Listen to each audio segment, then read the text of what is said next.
Well, let's go into talking about the curious case of Kano and why it means or what it means for healthcare workers and why they're contracting the virus. Joining us from our Abuja studio is the Nigeria Association of Resident Doctors President, Mr. Sokumba Aliyu. Thank you for joining us on the program. First, what would you say is mostly the cause of the number of health workers contracting COVID-19?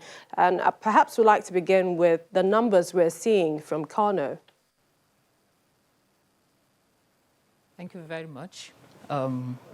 Just last week, myself and other union leaders were in Kano to see for ourselves firsthand what's going on in Kano, and we were fortunate to see the leaders, the chief medical directors of Aminu Kano Teaching Hospital, the National Orthopedic Hospital, and then the Muhammad Buhari Specialist Hospital. We had an extensive interaction with them, and we also interacted with the healthcare workers there during the solidarity visit. During the visit, we were made to understand that at the outset, the inception of this COVID-19 outbreak in Kano, there were a lot of things that could have been done better that were not done as appropriately. And one of them was the fact that at the outset, there was the initial denial of the death toll recorded in Kano being attributed to COVID-19. And that's because of the initial delay in recognizing the outbreak in Kano and instituting appropriate and other necessary measures in Kano. The delay was partly responsible for the further spread of the disease in the state. And secondly, the inadequacy of the personal protective gears in the hospital, various hospitals in the state, because of the poor preparedness of the state, was also one of the factors that contributed to the spread of the disease, and to such a point that it affected the healthcare workers in the state.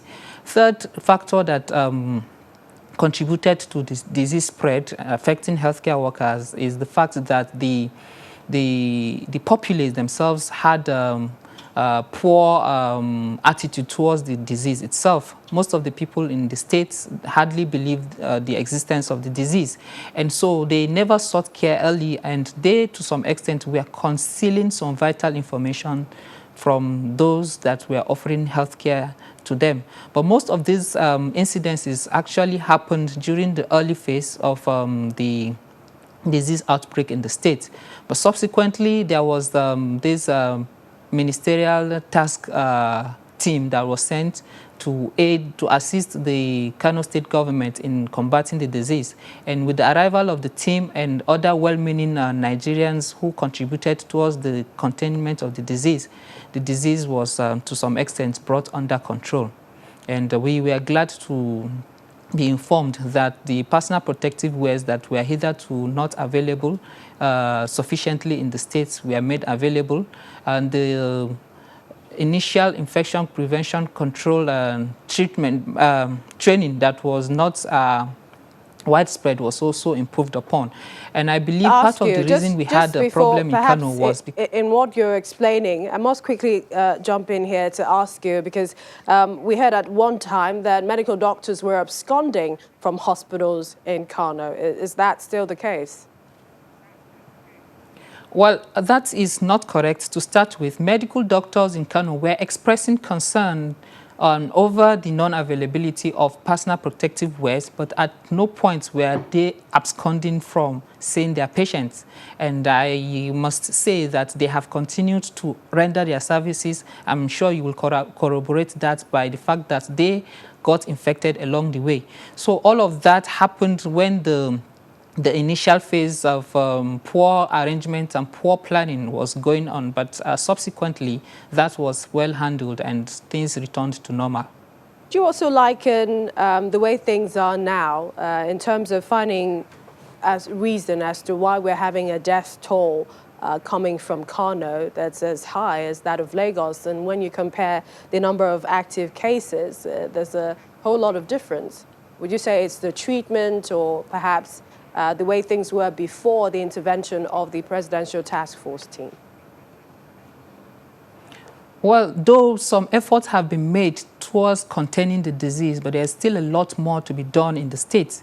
First of all, the risk communication campaign is still poor. So there's still people in Kano who don't believe the existence of this disease, and because of that do not seek care early. And the prognosis of this disease is largely dependent on at what stage do these patients, this COVID-19 patient present to the hospital. Those who present to the hospital early enough are identified and treatment instituted as early as possible. And for those people, they have good outcome.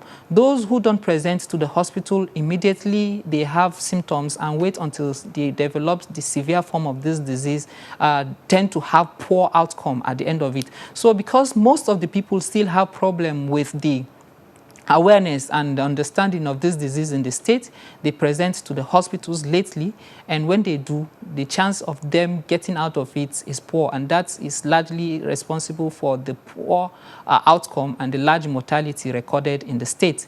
Secondly, the political commitment, though it has improved over what was before the concerted effort was made to contain the disease, but still a lot to be done.